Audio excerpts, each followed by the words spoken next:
Isang pinagpalang araw sa ating lahat. Ngayong araw is February 11, 2024. So ngayon, ipagpapatuloy lang natin yung ating nasimulang series na Promises of God's Provision.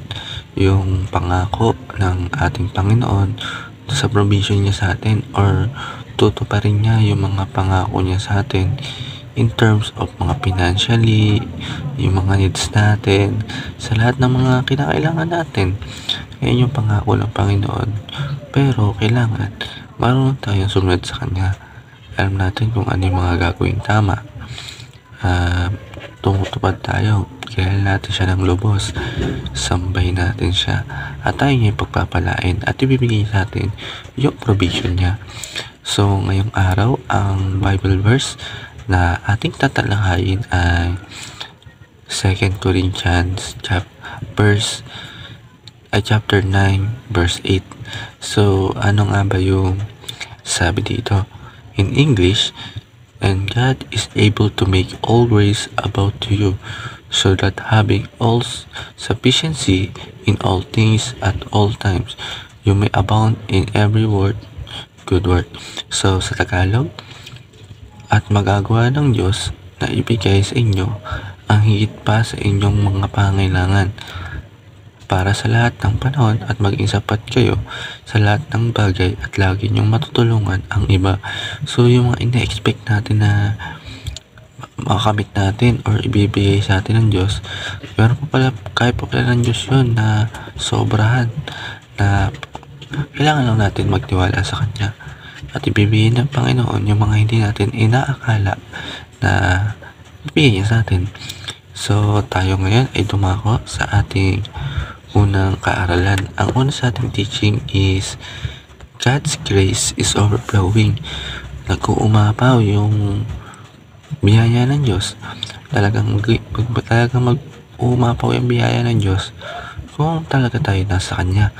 Kung sinusunod natin yung mga gusto niya, kung magawa tayo ng tama, at tayo, kumbaga, tugma tayo dun sa mga gusto niyang gawin sa atin, sa mga utos niya, sa mga salita niya.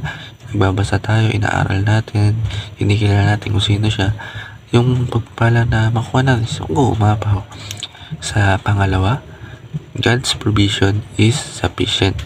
Yun, sapat na yung mga provision ng God.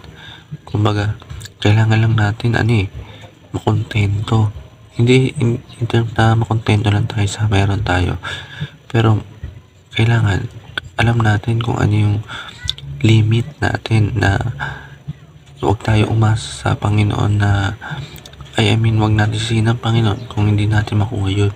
Kasi binibigay ng Diyos yun na may dahilan. Kailangan lang natin pagsikapin na pagpalain siya, maging mabait para sumobra yung pagbibigay sa atin. Pangatlo, God purpose is good work. Ayun, ang layunin ng Diyos is yung makamabuting gawa. Kailangan mabuting ginagawa natin, kagaya ng layunin niya. Binibigay ng Panginoon yan kasi may dahilan. Kung mayroon man tayong hindi nakukuha, siguro may dahilan ng Diyos na kailangan matuto muna or magsikap muna tayo. Yung mga ginagawa niya is may layuning mabuti. Sa ating application, trust God's grace. Yun, magtiwala tayo doon sa mga biyaya ng Diyos, sa lahat ng binibigyan sa atin. Yung biyaya na yun is hindi naman yun ibig sabihin is deserve na natin, gano'n. May layunin ng Diyos doon na meron palang ibig sabihin yun, kaya binigay sa atin. Sa pangalawa, rely on God's provision. Yun, kailangan umasa rin tayo sa provision ng God, na siya lang yung makakakuha nito or magbibigay sa atin nito. Mag-rely lang tayo. At sa last, fulfill God's purpose. Yun, tuparin natin yung layunin ng Diyos. Tuparin natin yung mga gusto niyang gawin natin. Kumbaga, yung mga promise niya na bibigay sa atin, tuparin natin yung mga promise na dapat natin gawin para sambahin siya at gumawa ng mga tama sa mundo. Yung mga nakasulat doon sa Bible, di ba? So, sa ating discussion,